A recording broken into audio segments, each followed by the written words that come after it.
Hello everyone. Today we are going to start with the chapter Socialism in Europe and the Russian Revolution, the second part of the chapter. Till the previous lecture we had learned till the February Revolution and the outcomes, wherein we noticed certain ongoing changes which were prevalent in Russia. Like we first noted that February Revolution was outcome of a series of events. If we date them, it was started from 22nd of February and lasted till 2nd of March, wherein we see the final result of the revolution, downfall of monarchy. Now we move on to the next part, that what changed or what were the after effects of this February Revolution. The first impact that we saw was that Lenin returns to Russia. When Lenin returns, he starts suggesting April thesis, and in April thesis there were 3 points which were suggested. The first one was banks should be nationalized. The second point was regarding that Russia was since indulged in World War I, so Russia should be taken out from that war. And the third one was that land should be transferred to the tiller. Moreover, what we saw was that after the downfall of monarchy, वहाँ पर एक dual government का formation हमने देखा जो कि दो group से मिलकर बन रही थी. That is why it was named as dual government. The first one was provincial government and the second one was based on Bolshevik leaders, and this combined government was known as provincial government, right?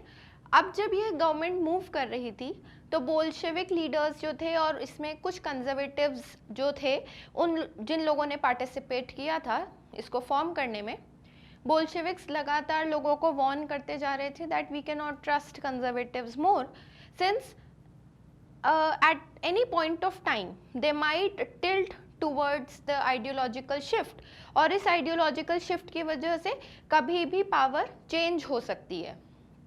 What they did was, provincial government को ये खतरा तो था कि when he has returned back, anytime he can claim power. So they started arresting Bolshevik leaders. और eventually जैसे जैसे incidents बोलते जा रहे थे वैसे वैसे इंसिडेंट्स सच होते जा रहे थे, and these incidents proved to be a point जहाँ पर लेनिन जो था वो ज़्यादा स्ट्रॉन्ग पार्टी की तरह से सामने आया, एज अ स्ट्रॉन्ग लीडर की तरीके से सामने आया. This incidents continued from March till September. तो हम जब अगली रेवोल्यूशन के बारे में पढ़ते हैं तो अगली रेवोल्यूशन स्टार्ट होती है in the month of October. जो इसके लिए इन लोगों ने डेट डिसाइड कर रखी थी, that date was 24th of October 1917, जब इन लोगों ने अक्टूबर की रेवोल्यूशन प्लान कर रखी थी. अब अक्टूबर की रेवोल्यूशन की खासियत क्या थी? In October Revolution,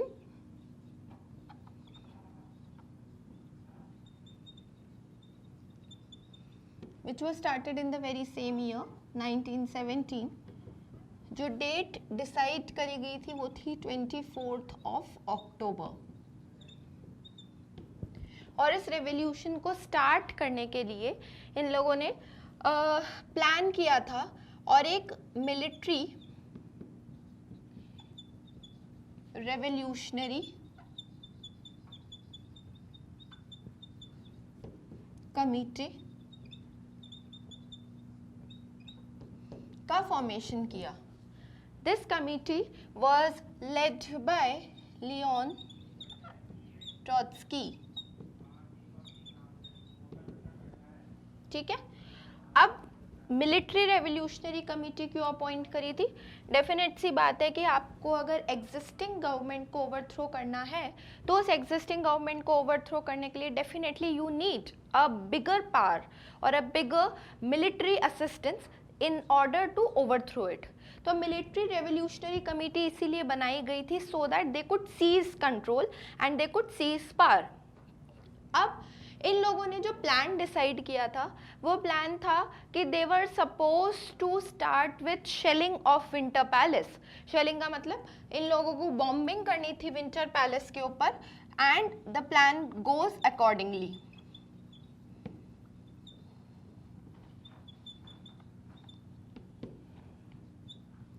जैसे ही विंटर पैलेस पर शेलिंग होना स्टार्ट होती है तो इस शेलिंग की वजह से जो एग्जिस्टेंट यहाँ पर प्राइम मिनिस्टर थे उनका नाम था केरेंस्की।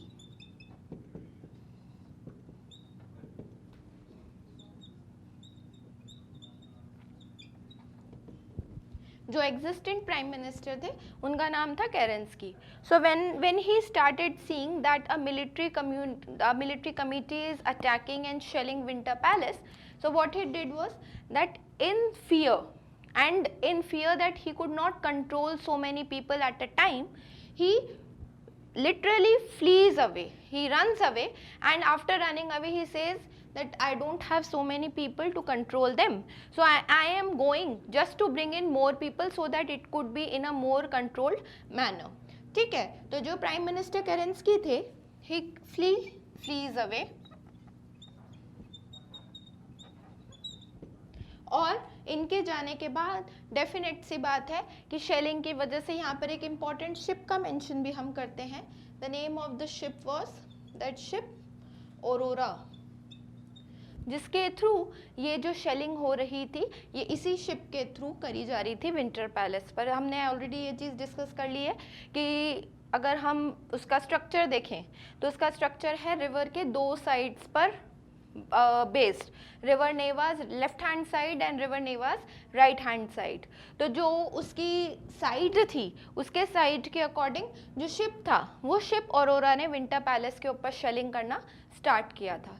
As a resultant of the shelling process और प्राइम मिनिस्टर के जाने के बाद डेफिनेटली ये रेवोल्यूशन एक सक्सेसफुल रेवोल्यूशन के तरीके से रशिया की हिस्ट्री में काउंट करी जाती है। And in this way what we see is that Bolsheviks gained power।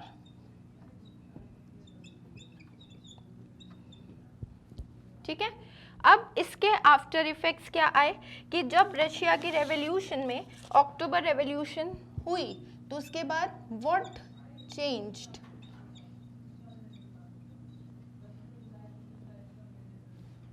After October.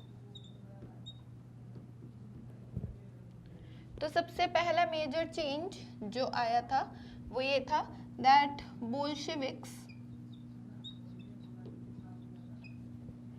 Gained control.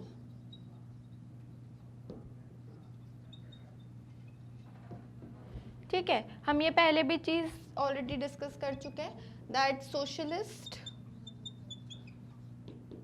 व अगेंस्ट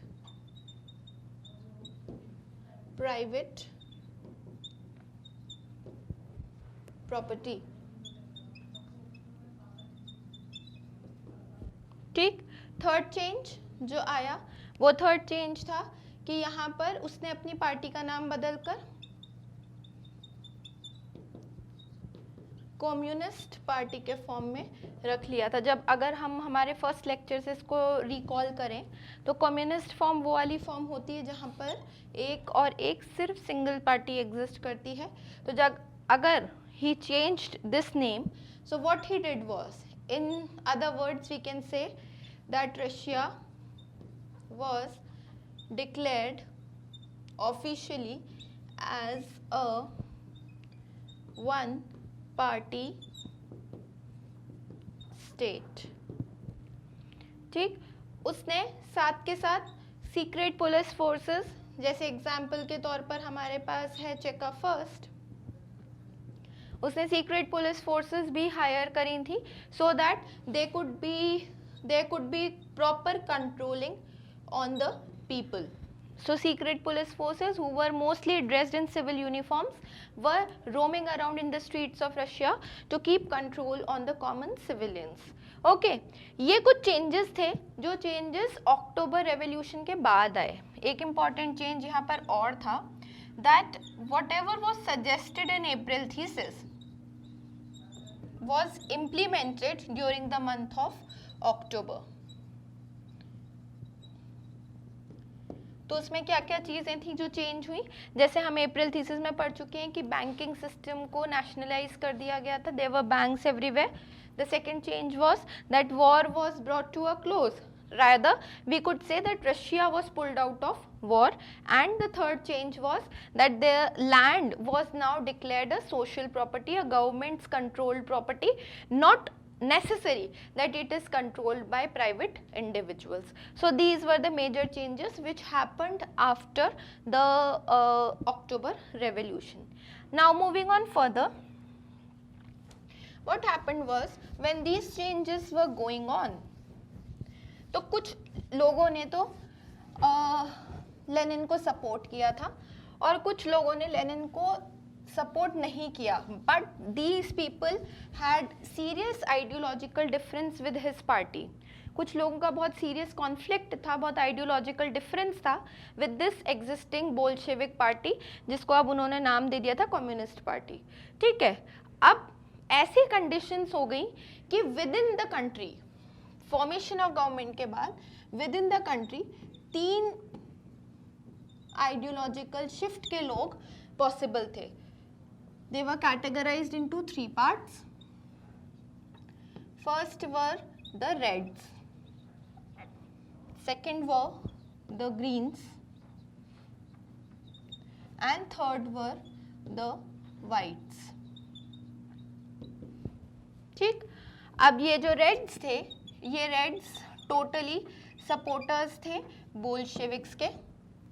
जो Greens थे, ये सपोर्टर्स थे सोशलिस्ट रेवोल्यूशनरीज,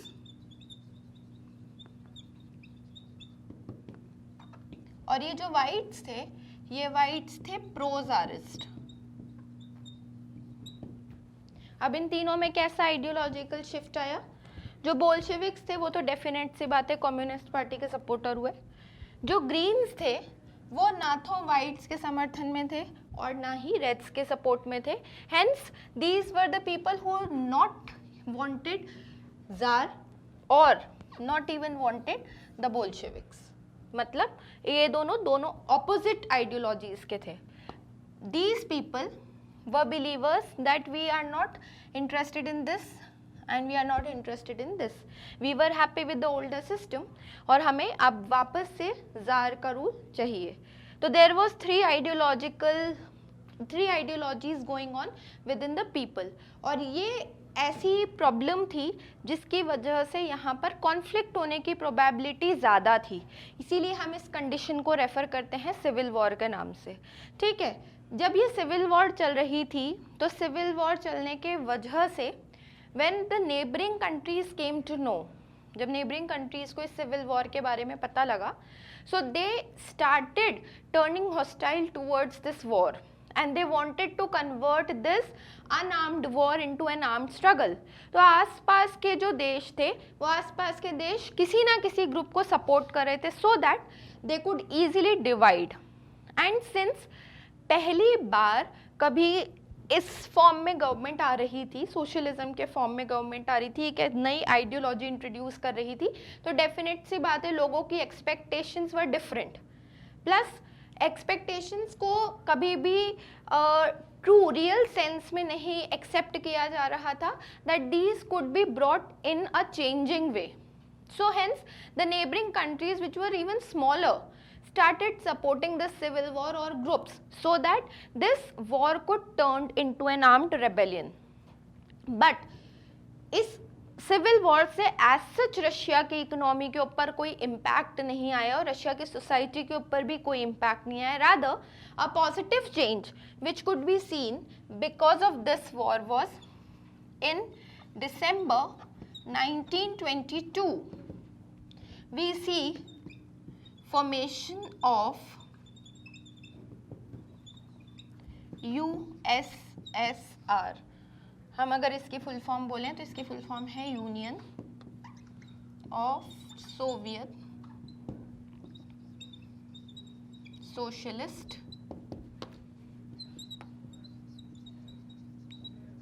रिपब्लिक. ठीक है, वैसे हम रशिया का दूसरा नाम सोवियत यूनियन के नाम से भी जानते हैं. मतलब one and the same thing. If I call Russia और I call Soviet Union was one and the same thing. जब ये यूएसएसआर बनता है तो ये ग्रुप कंप्राइज करता था रशिया के साथ साथ 14 other nations को, and these were smaller nations which were clubbed under the group USSR. अब ये ग्रुप के अंदर जो इसका नाम है, वो नाम में एक जो आइडियोलॉजी ये फॉलो करते थे उस आइडियोलॉजी के बारे में बताया हुआ है, विच इज सोशलिस्ट. सोशलिज्म के फॉलोअर्स थे जितनी ये नेबरिंग कंट्रीज बनी थी. ठीक, जब इन्होंने सेंट्रलाइज तरीके से या जब इन्होंने इसको इम्प्लीमेंट किया, during its implementation unfortunately what happens is that after October Revolution and in some time we see death of the Bolshevik leader Vladimir Lenin. Lenin की डेथ के बाद उसका जो राइट हैंड था, आप एक तरीके से बोलते हैं, उसका जो सबसे बड़ा सपोर्टर था, जो शुरुआत से उसके साथ रहा, Stalin, he will gain power apart from Lenin after his death. ठीक है, बट मीनवाइल जिस टाइम पर जो चेंजेस आए वो चेंजेस किस फॉर्म में थे?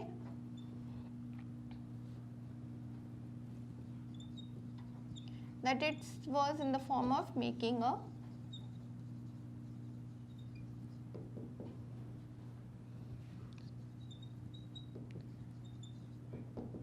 अब ये जो सोसाइटी बनाई गई थी, सोशलिस्ट सोसाइटी, इसका सबसे पहला फीचर था that there was centralized planning.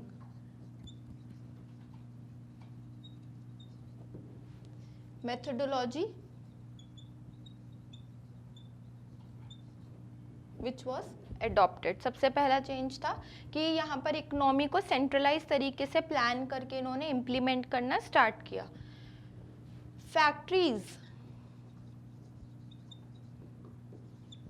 were built during this time. Factories को बनाना इन लोगों ने स्टार्ट किया.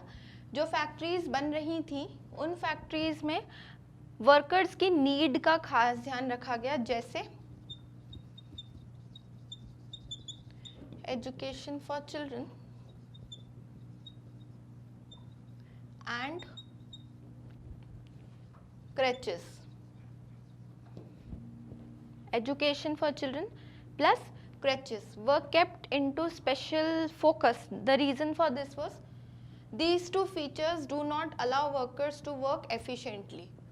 जहाँ पर बात एजुकेशन की आ गई या जहाँ पर बात गिविंग वैल्यूज़ की आ गई, तो वहाँ पर it will definitely hamper your efficiency in some way और the other. So these two features were kept into special focus, that elementary level education was provided there itself where they were working. और एक city का example यहाँ पर दे रखा है, that a city of Magnitogorsk. तो वो जो मैग्नेटोगॉर्स्क सिटी थी उसके अंदर एक इन्होंने प्लांट बिल्ड करना स्टार्ट किया था, and the plant was built on such large scale that it just took 3 years to complete that plant. क्यों वो इतना बड़ा प्लांट इतने कम समय में बिल्ड क्यों हो पाया? उसके पीछे रीजन ये था that each and every need of the workers were kept into special attention and they were totally taken care of. Hence the reason that it started developing, but it started even crushing the dreams and realities which the people had with, because when you implement something it might have some different effects than what you had thought.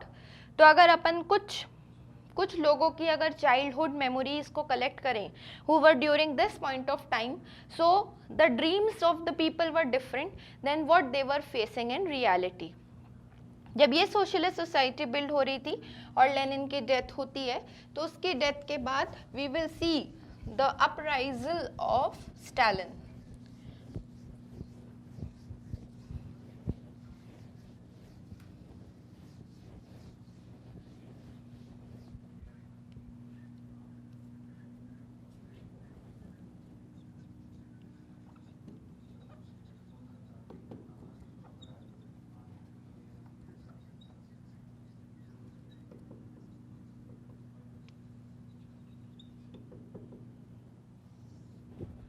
जैसे मैंने बताया कि ये Lenin का बिल्कुल left hand की तरह था, जो बिल्कुल उसके कहने पर चलता था, and who was his ideological follower through out.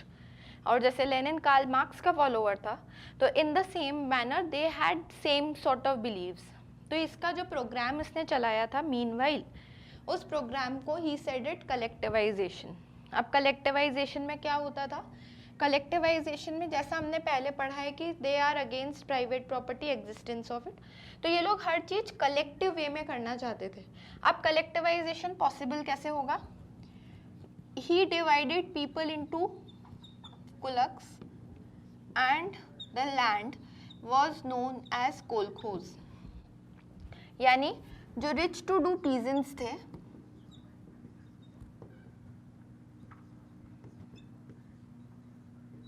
उनको तो बोला गया है कुलक्स, और कलेक्टिव फार्म्स को बोला गया है कोलखोज।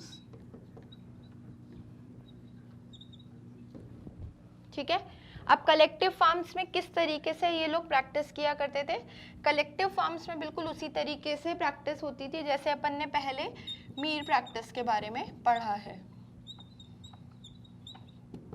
बिल्कुल सेम वे में they used to share profit in collective farms, but not each and everyone was interested in doing collective farmings.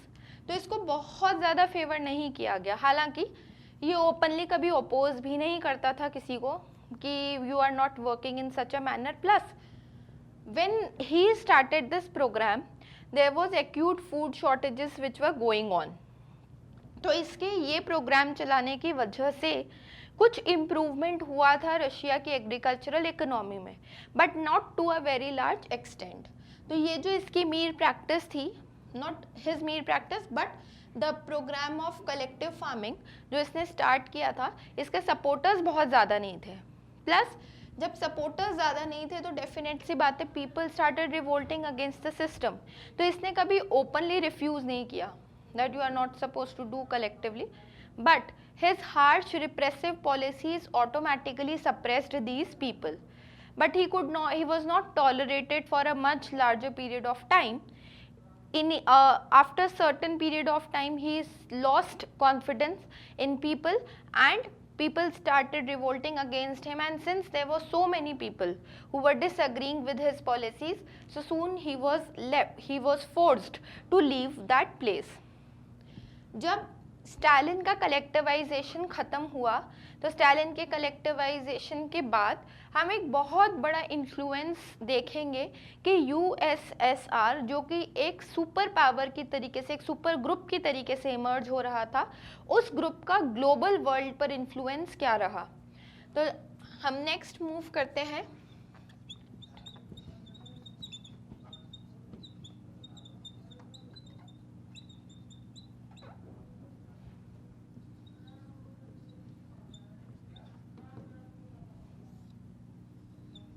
अगर हम इस ग्रुप की बात करें तो ये ग्रुप एक बहुत बड़ी आइडियोलॉजी को सपोर्ट कर रहा था, which ideology was based on socialism. अभी तक लोगों ने इसके पहले किसी ने भी सुना नहीं था। इनफैक्ट हम अपने खुद के कॉन्स्टिट्यूशन में अगर देखें तो हमारे कॉन्स्टिट्यूशन में प्रीएम्बल में ये जो टर्म है ये एमेंड होने के बाद ऐड हुई है, सोशलिज्म। तो इसका ऐसा क्या इम्पैक्ट था वर्ल्ड के ऊपर? ये जो ग्रुप था, ये ग्रुप सबसे ज़्यादा रशिया की इकोनॉमी से डोमिनेटेड है, यानी सबसे मेजर सुपर पावर जो यहाँ पर डोमिनेट करती है वो रशिया थी। बाकी सब जितनी कंट्रीज़ थी वो स्मॉलर कंट्रीज़ थी। तो अगर आप इस आइडियोलॉजी के हिसाब से अगर हम चलें तो इसका मतलब सिंपल टर्म्स में होता है वेलफेयर ऑफ ऑल। इस टर्म पे हमको ध्यान रखना पड़ेगा कि सभी के विकास के बारे में सोचती है, सभी के वेलफेयर के बारे में सोचती है। यानी अगर कोई ये ग्रुप बनाया हुआ है और इस ग्रुप में 15 कंट्रीज मेंबर्स हैं, तो सारी 15 कंट्री सबसे पहले तो बराबर की रिस्पॉन्सिबल हैं और हकदार हैं। प्लस ये जितनी कंट्रीज थी उनको सेम लेवल पर या सेम वेटेज की इम्पोर्टेंस मिले, तब तो इसका फ़ायदा था। बट ये जो पॉलिसी प्रोजेक्ट कर रहा था वर्ल्ड को ग्लोबल लेवल पर, एक्चुअली में अगर हम इंटरनली देखें तो इंटरनली ये बिल्कुल इसके ऑपोजिट था। यानी हम जहाँ पर टर्म ये लिखी हुई देख रहे हैं, एक्चुअली इम्प्लीमेंट इसकी जगह पर क्या हो रही थी, कम्युनिज्म इम्प्लीमेंट हो रही थी। यानी जब यूएसएसआर का इन्फ्लुएंस की बात ग्लोबल लेवल पर आई, एक वर्ल्ड लेवल पर आई, तो वर्ल्ड लेवल पर ये दुनिया को तो प्रोजेक्ट कर रहा था आइडियोलॉजी कि मैं सोशलिस्ट हूँ, पर एक्चुअली में इम्प्लीमेंट क्या हो रहा था, इम्प्लीमेंट हो रहा था कम्युनिज्म। तो there were many Indian leaders also who were inspired by this, and many even have written about Russia's socialism, and many were inspired with this philosophy. जितने लोग इन्फ्लुएंस हुए, उन लोगों के इन्फ्लुएंस की वजह से ये काफ़ी लंबे समय तक तो सक्सेसफुल रहा है। यहाँ तक कि आप बोल सकते हैं कि जब वर्ल्ड वॉर 2 चली, तो वर्ल्ड वॉर 2 स्टार्ट होती है 1939 में और ख़त्म होती है 1945 में। तो जब 1945 में ये ख़त्म हुई, तो ख़त्म होने के बाद we see emergence of a bipolar world, 2 super powers emerging. हमारे पास एक तरफ थी यूएस और एक तरफ थी सोवियत यूनियन। इसका इन्फ्लुएंस जो था वो इन्फ्लुएंस उतना ज़्यादा डीप था that we saw emergence of 2 superpowers on the global landscape. But इसका जो ऐसा डोमिनेशन है, ये ऐसा डोमिनेशन 1991 में ख़त्म हो जाता है जब ये completely डिसइंटीग्रेट हो जाती है, disintegrates into different कंट्रीज। तो इसका जो इन्फ्लुएंस था वो ग्रेजुअली धीरे धीरे कर कर डिक्लाइन होता है और फाइनली 1991 में ये जो यूएसएसआर था, ये जो ग्रुप था, ये ग्रुप डिसइंटीग्रेट हो जाता है and all the 15 countries split out of this movement. तो इस पूरे चैप्टर में हमने इस चीज़ पर फोकस किया है कि जहाँ पर भी although this has not been disclosed in the previous part, पर जहाँ पर भी हम ये टर्म लिखी हुई देख रहे हैं, हमें सबसे पहले इनका मतलब बिल्कुल क्लियर होना चाहिए कि what does these terms literally mean. और अगर हम पूरे चैप्टर में उसी चीज़ को फोकस करें तो हम जगह जगह पर again and again at various places जहाँ जहाँ पर भी ये यूज़ हो रहा है, एक्चुअली हम अगर लॉजिकली उसको इम्प्लीमेंट करेंगे तो लॉजिकली इम्प्लीमेंट ये वाला फॉर्म हो रहा है। That means there are differences which exist between both the ideologies. सिर्फ फ़र्क इतना है कि यहाँ पर हम एक सिंगल पार्टी रूल को देखते हैं, जबकि वहाँ पर हम ऐसा कोई क्राइटेरिया अटैच नहीं करते। अगर हम पर्टिकुलरली लेनिन के केस में भी बात करें तो लेनिन के केस में भी ये चीज़ लागू थी कि उसने जब इम्प्लीमेंट करना चाहा तो उसने तुरंत अपनी पार्टी का नाम चेंज कर दिया था। There is also one fact, Lenin ने एक इलेक्शंस फाइट करे थे ड्यूरिंग आफ्टर अक्टूबर रेवोल्यूशन। तो जब उसने इलेक्शंस फाइट करे सो ही लॉस्ट इलेक्शंस। तो अगर उसके पास इतना ही सपोर्ट था बोल्शेविक्स का और इतना ही सपोर्ट था मेजॉरिटी का, then why did he lose elections?